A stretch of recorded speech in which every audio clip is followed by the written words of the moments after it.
പ്രിയമിത്രങ്ങളെ, ചെസ്കംബ്ലിയൻ ജീവിത ദർശനങ്ങൾ അവ ഉൾക്കൊണ്ട് ജീവിക്കാൻ തയ്യാറായവരിൽ കാര്യമായ പരിഷ്കരണം വരുത്തുവാൻ പര്യാപ്തമായവയാണ്.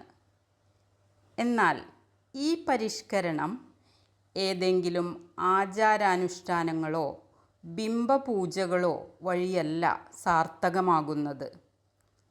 ഒരുവൻ അവനവനിലേക്ക് ആഴ്ന്നിറങ്ങി അവനെ വ്യക്തമായി കൃത്യമായി തിരിച്ചറിഞ്ഞ് അവനിലെ സാധ്യതകൾ പ്രയോജനപ്പെടുത്തി പോരായ്മകൾ നികത്തിയെടുത്തുകൊണ്ടുള്ള ഒരു തുടർ പ്രക്രിയ വഴിയാണ്.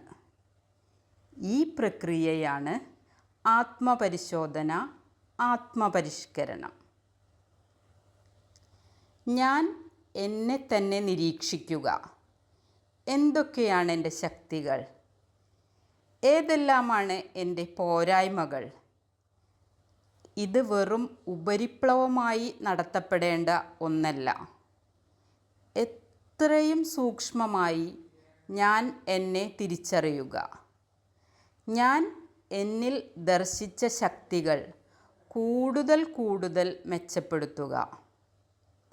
അവ പ്രയോജനപ്പെടുത്തി അവസരങ്ങൾ കയ്യെത്തിപ്പിടിക്കുക. ഇതിനായി ഇച്ഛാശക്തിയെ കൂടെ കൂട്ടുക. ഞാൻ തിരിച്ചറിഞ്ഞ ദൗർബല്യങ്ങൾ വളരെ നാളുകളായി എന്നെ അലോസരപ്പെടുത്തുന്നവ തന്നെയായിരുന്നു. എന്നാൽ ഇവ തരണം ചെയ്യുന്നതിനായി കാര്യമായി ഒന്നും തന്നെ ചെയ്യുവാൻ എനിക്ക് സാധിച്ചിരുന്നില്ല.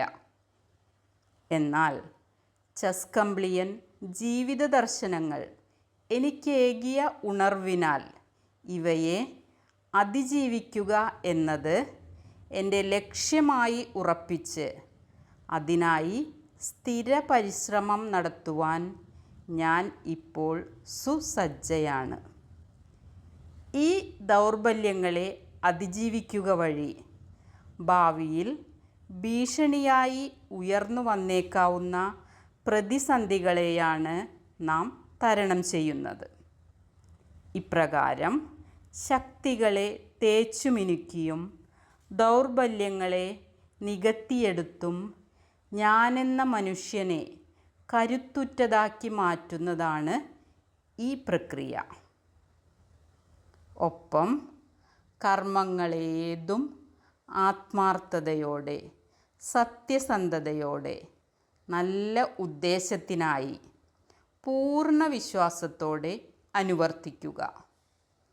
മനസ്സ് എത്രയും അധികം പോസിറ്റീവാക്കി വളർത്തുക. മനസ്സിനെ ശാന്തമാക്കി ബോധം തെളിക്കുന്ന വഴിയെ മുന്നേറാനുള്ള കഴിവ് ആർജിക്കുക. ഉള്ളുണർവിനാൽ ലഭ്യമാകുന്ന ശാന്തിയുടെ അമൃത് നുകരുക.